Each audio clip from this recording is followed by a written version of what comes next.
Good morning, good afternoon, and good night to every single one of you out there watching this video. Welcome to today's gaming news. We're going to be talking about different topics developing in recent days, starting off with, of course, some oldies, because I didn't upload a double video last week, but we're going to start with, well, unlike Baldur's Gate 3, success doesn't follow every franchise. In this case, Final Fantasy 16. Or so Square Enix says, that according to them, said game's initial sales did not meet the high ends of the company's expectations. Now, this isn't because the game is bad or a failure. Gotta make that point clear. The game received a good amount of criticism. On the good side, it has an 88% on OpenCritic, but nothing to make the game have low sales, right? Instead, Square Enix believes that the low amount of PS5 currently owned is a considerable factor. Many people still own the previous generation, and if you think about it, there haven't been many reasons to upgrade. If we go back to PlayStation recent releases, like God of War Ragnarok, it still came out on PS4. So people haven't really needed a reason to upgrade from PS4 to PS5. However, this situation could potentially change with the release of Spider-Man 2, since it will only be a new generation release. Probably Final Fantasy will recuperate later in the year as the holidays come in.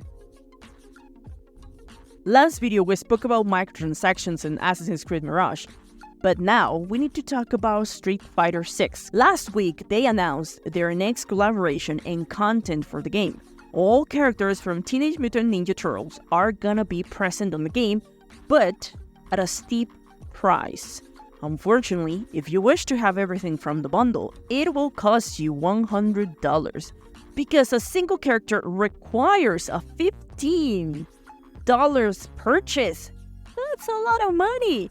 The price isn't just the worst part of this. Get ready. If you spend those bucks, it won't be for a playable character. It's just gonna be for a skin for your in-game avatar. Yeah, the thing you have on your profile when you're gaming on multiplayer sessions. Yeah, for that. I don't know. Kind of absurd, if you ask me. For an avatar, not even a playable character, costing $15? It's absolutely ridiculous. And please, gamers, I know everybody can spend their money however they want, but please consider this one. Consider it. Think about it. You could play something, a full-on game with just those $15. But oh well. Now on to the next one. Buying a Steam Deck is a lot more affordable than before. Valve started selling refurbished Steam Decks at enormous discounts.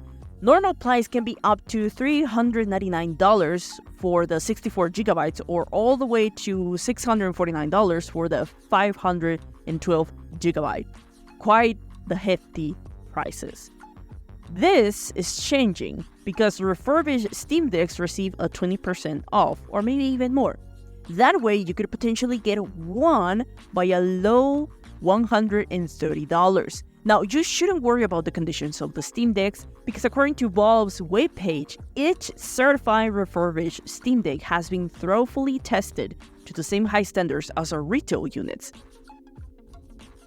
Every device goes through a complete factory reset, software update, and an extensive examination involving over 100 tests at one of Valve's facilities. Now, after this, the only difference with these units to brand new ones are minor cosmetic blemishes. Nothing that's gonna diminish the gaming experience, and nothing that is gonna be that worrisome that it might explode or it's faulty, stuff like that. It's just gonna look a tad bit, crooked here and there. But nothing to worry about, people. You can get a Steam Deck by $130. If I could get one, I'll totally do it. To the next one. Last video, I spoke about the reveal of Red Dead Redemption for PS4 and Switch. Before this, many believed the announcement was a remaster. Even I believed it, because before that video, I did another video talking about the possibility of a remaster. Unfortunately, for many people and myself, it was not a remaster. Same game with looks, gameplay, and gimmicks for another generation. It's just the same thing. Not long after the reveal, criticism started particularly about the price set on the game. While Red Dead Redemption on Series X and S is only $30, around $30, for PS4 and Nintendo Switch, it's gonna be $50, $20 more. Take-Two CEO commented on the price of release for this to console, saying, "That's just what we believe is the commercially accurate price for it." He responded. And he also added that $50 wasn't a bad price considering it's a bundle containing both base game and DLC of The Undead Nightmare. But I gotta turn this question to you. What are your thoughts on these price changes between platforms? Is it worth that $20 extra for a bundle of a base game and DLC that released many years ago? Even if the base game isn't even an upgrade from the previous version. What do you think?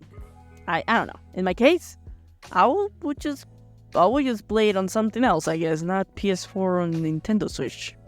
Sad. TV show Twisted Metal premiered last week on Peacock and is now part of a growing list of shows and movies adaptations from video games. Though before its release, the show was under a harsh light of criticism. Not many saw the potential in its success, and to be honest, it was quite difficult to do so. A show about a bunch of cars crashing and shooting each other, essentially video game stuff for the sake of video game stuff. To the core. However, public reception is still in otherwise, because Twisted Metal started with a bang. As reported by Peacock, the show has become the most binge comedy in their service. The number of minutes viewed racked up to make the show one of the best premieres Peacock has ever had. Haven't seen it myself, but might do so as the show maintains an audience rating of 94% on Rotten Tomatoes. Guess if you have the correct team with the vision and the talent or passion, even the wildest of adventures a video game can create could become a formidable adaptation. And finally, Rockstar keeps popping up on news headlines. And for a good reason. Yes, we're gonna leave behind the whole Red Dead Redemption, but now there's other reasons why it's coming up. One is the multiple supposed leaks about a release date for GTA 6, that according to most of them, the game is set to release during 2024. Supposedly because of investors' meetings setting 2024's fiscal year as one of their strongest and with most potential. Now, second reason for Rockstar to be in the news is a brand new acquisition. Yes, it's not just Microsoft acquiring people.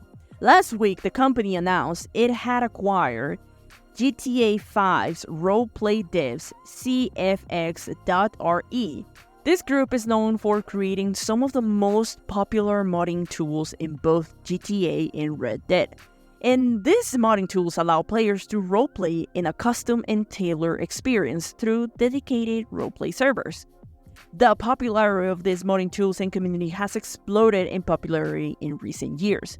Could this acquisition make GTA 6 a bigger and more immersive game?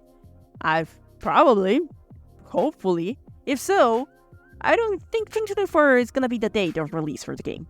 I don't think so. They're gonna try and integrate this thing into the new game. Maybe. I don't know. I'm being hopeful. Probably it's gonna take longer for the game to come out, if that does happen. And if they want to become part of the game with these tools. But what are your thoughts on this? Let me know in the comment section. Which is kind of ironic, right? Because not a long time ago, Rockstar was in the headlines because they were, going against outside developers from modding tools. Now, in this case, they are like, you know what? Let's do the unprecedented. Let's hire the people. Let's hire those communities. Let's hire those developers that have so much passion that they're making these modding tools for the game and making it even better and more popular. I mean, that's a good step. But that's all for this episode because I'm just rambling now. What are your thoughts on this gaming news? Let me know in the comment section. I'm the Honey Badger and I love to talk about everything gaming from news to games. If you liked the video, remember to leave a like and share. It really helps. Don't forget to subscribe. See you in the next video. Keep on gaming.